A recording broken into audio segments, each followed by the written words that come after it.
Hola amigos, hola amigas, ¿qué tal? ¿Cómo estáis? Bienvenidos a un nuevo vídeo. En esta lista de reproducción os voy a explicar ejemplos que tenemos registrados de las sesiones clínicas que hicimos reunidos en claustro de profesorado, ¿no? Entonces, lo que hacíamos era poner un problema en común, cada uno llevaba el problema de su aula que más le preocupaba, para entre todos analizarlo, establecer nuevas propuestas, hacer una lluvia de ideas, evaluarlo y, bueno, pues ayudarnos unos a otros. Así que voy a ir comentando todo esto que tenemos registrado desde hace tiempo y, bueno, daré mi punto de vista sobre este tipo de comentarios que hicimos y de acciones. Así que vamos a ello. En este caso, cada uno de nosotros, éramos tres tutores de primaria, teníamos un rol cada semana. En esta sesión clínica, en el ámbito educativo, os voy a presentar a Jorge, que será esta semana el coordinador, a Sergio, que será esta semana el secretario, y yo, que haré de amigo crítico. En el vídeo, en el primer vídeo donde se explica bueno, cómo funciona la sesión clínica, tenemos esas partes, ¿no? La primera parte es la descripción de problemas que sugerimos en esa reunión semanal. Sergio, es el tutor de sexto C, encuentra suspensos elevados en conocimiento del medio. Fijaos de cuánto es este registro. Este registro es del 2008. Lo que pasa es que yo pienso que es una herramienta muy actual que genera muchísimo clima de cooperación, de equipo, buen clima y aprendemos los unos de los otros. Sergio nos hablaba entonces de elevados suspensos en conocimiento del medio, podía ser ciencias naturales, ciencias sociales, debidos a la falta de atención. Él cuando corregía se daba cuenta un poco que eran más debidos a la falta de atención. Jorge, tutor de quinto, hablaba de que no hacían los deberes y cometen bastantes errores también debidos a la falta de atención. Y yo estaba también de acuerdo, notaba eso en mi clase de quinto B. Al observar que teníamos un problema común, decidimos abordar este problema y buscar soluciones pertinentes a ello. Nuestro análisis era que el principal problema es que los alumnos queríamos que prestasen atención. Nos dábamos cuenta que hasta los detalles más pequeñitos, más insignificantes, había que motivarles. Claro, hablábamos de motivación y no sabíamos cómo llevarlo a cabo. En la evaluación nos dábamos cuenta que si solventábamos estos problemas atencionales, nos daría muy buen resultado en cuanto al rendimiento académico. ¿De acuerdo? Ya que había detalles pequeños que ellos conocían que pasaban por alto o cometían despistes o errores debido a su falta de atención. Así que creíamos que era muy importante abordar esto. Bien, y lo que voy a hacer ahora va a ser leeros directamente el debate que tuvimos que quedó registrado por escrito. Jorge comentaba que era un problema que nos afecta a todos los alumnos y que debíamos atajarlo para mejorar los malos resultados.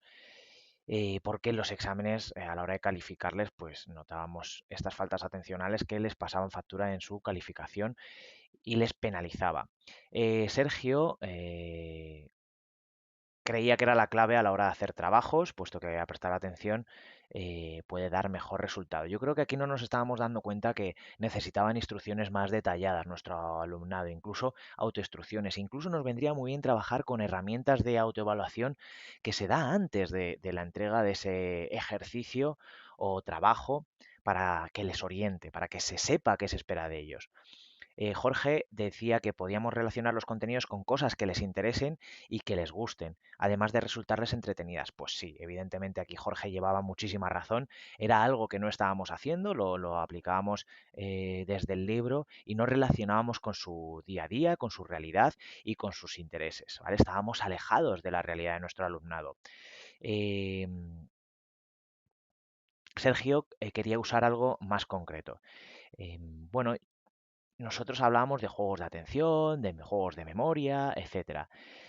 Y a Jorge se le ocurría utilizar un trivial o hacerlo con un PowerPoint, o sea, meter un poco la ludificación, el juego dentro del aula.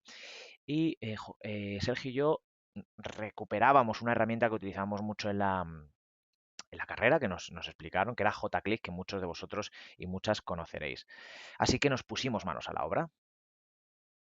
Cuando Jorge, Sergio y yo abordábamos trabajar la memoria, no entendíamos que había diferentes tipos de memoria. Incluso no conocíamos muy bien cómo funcionaba la atención selectiva, la atención sostenida, etcétera, etcétera, etcétera.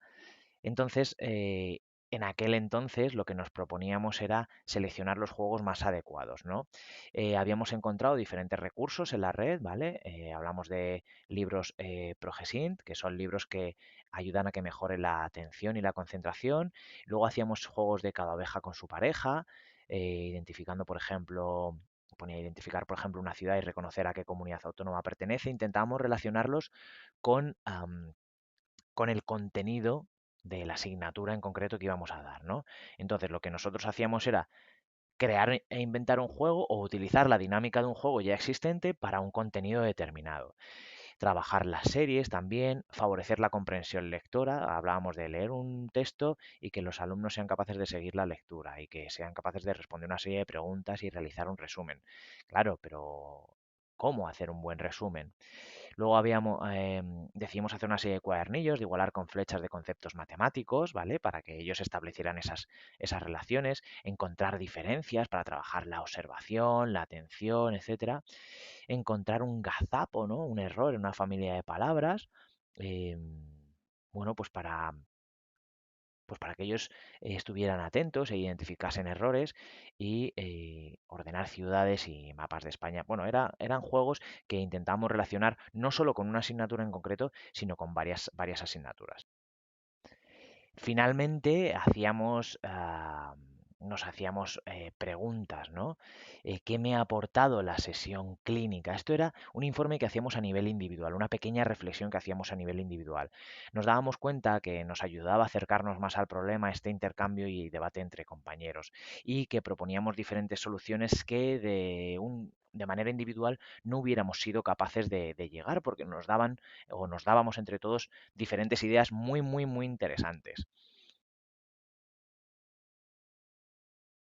¿Y qué me ha aportado el análisis de cada caso? Bueno, pues me aporta distintos puntos de vista, sobre todo ya no de la magnitud del problema, sino de la importancia a trabajar en la solución. Fijaos qué importante era que nosotros teníamos esa responsabilidad de buscar la solución, ¿no? O sea, que no era un tema de achacar a cursos anteriores o a la responsabilidad de los niños o incluso a las familias, etcétera, sino que nosotros ya nos dábamos cuenta que teníamos la responsabilidad de hacer algo dentro del aula para entrenar, potenciar y favorecer el desarrollo cognitivo de nuestro alumnado.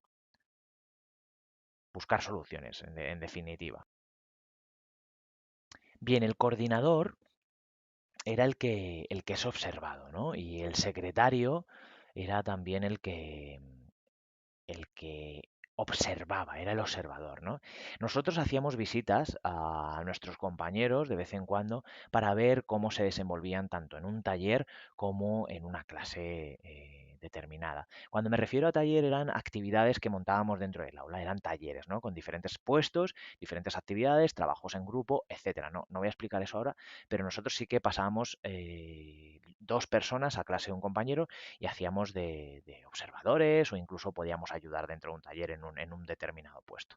Entonces, el observador, que en este caso es el secretario, tiene que hacer esta reflexión, ¿en qué ayude a mi compañero? Bueno, dice, pues gracias a cosas que aprendo en la carrera, puedo utilizar diferentes recursos de manera específica, abordar esta problemática a través del juego y buscar información sobre la atención. Dice, ¿qué aprendí al ayudarle? Dice, que debíamos darles a los alumnos unas pautas muy específicas, autoinstrucciones, importantísimo, e intentar que los niños y niñas las asimilen, las interioricen para que lean atentamente, presten atención, se fijen, no hagan cosas deprisa y corriendo. Así claro que los alumnos cometerían muchísimos menos errores y mejoraríamos el rendimiento académico. Importantísimo, aquí tendríamos que haber metido la reflexión con los alumnos, ¿no? Tanto de manera oral como por escrito. Hubiera sido una herramienta valiosísima a la hora de desarrollar, además de las autoinstrucciones y además de la autorregulación del aprendizaje, que lo podíamos haber metido a través de preguntas, para que ellos fueran más pausados, más reflexivos y menos reactivos a la hora de hacer los ejercicios, las tareas, exámenes, trabajos, etcétera, etcétera, etcétera. Bueno, y ya para terminar, dice el informe del observado, es decir, el coordinador, que es el que se le ha observado, ¿de acuerdo? Dice, ¿en qué me ayudó mi amigo crítico? En este caso, eh, hay una persona que es el coordinador, que en este caso era Sergio, perdón, Jorge era el coordinador, le observábamos a él y yo era su amigo crítico, entonces yo le daba a diferentes pautas, le daba mi punto de vista. Y él escribía, dice, mi amigo crítico me ayudó a que debemos enseñarles a utilizar también la lógica, la razón, que deberíamos acercarles el problema a su mundo, a sus propias vivencias y experiencias, para que los alumnos les resultase más común, menos complejo y más motivador. Es verdad que Sergio también hace esta reflexión y que incluso Jorge también la llegó a hacer, ¿no? Cuando nosotros nos detuvimos en pensar que no estábamos acercándoselo a sus intereses, nos dimos cuenta que estábamos cometiendo un grave error. Debemos partir de lo concreto, ¿vale? Muchas veces empezamos directamente con la teoría del libro y empezamos con temas abstractos que ellos no establecían conexiones, relaciones con su día a día. Entonces, la reflexión fue que aprendimos a partir de lo concreto para luego más adelante hacerlo más general, generalizar y establecer teorías. Deberíamos intentar enseñarles a abstraer un poco más su razonamiento, su discurso y su forma de pensar en definitiva. Claro, no utilizamos rutinas de pensamiento, no damos autoinstrucciones para elaborar el discurso o organizar la información. Así que eso es todo. Espero que os haya gustado.